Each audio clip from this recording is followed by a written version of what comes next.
Like E. Cummings said, damn everything but the circus.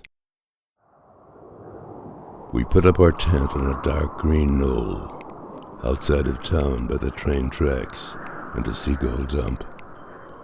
Topping the bill was Horseface Ethel and her marvelous pigs in satin.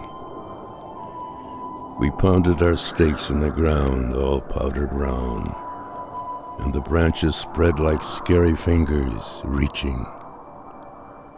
We were in a pasture outside Kankakee, and one-eyed Myra, the queen of the galley, who trained the ostrich and the camels, she looked at me squinty with her one good eye in a Roy Orbison t-shirt as she bottle-fed an orangutan named Tripod.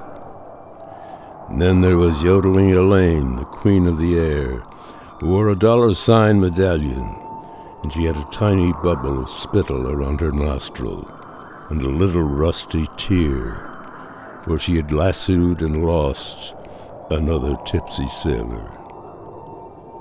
And over in the burnt yellow tent by the frozen tractor, the music was like electric sugar, and Zuzu Bolin played Stave and Chain, and Mighty Tiny on the saw, and he threw his head back with a mouthful of gold teeth, and they played Lopsided Heart and Moon over Dog Street, and by the time they played Moanin' Low, I was soaking wet and wild-eyed.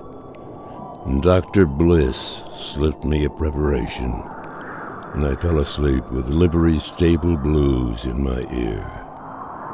And me and Molly Huey drank Pruno and Kool-Aid, and she had a tattoo gun made out of a cassette motor and a guitar string, and she soaked a hanky in 3 roses and rubbed it on the spot and drew a rickety heart and a bent arrow, and it hurt like hell. And Funeral Wells spun Poodle Murphy on the target as he threw his hardware. Only once in Sheboygan did he miss, at a matinee on Diamond Pier, and she never let him forget it. They were doing 2 shows, and she had a high fever, and he took off a piece of her ear, and Tip Little told her she should leave the bum, but Poodle said, "He fetched me last time I run." But I'd like to hammer this ring into a bullet, and I wish I had some whiskey and a gun, my dear. And I wish I had some whiskey and a gun, my dear.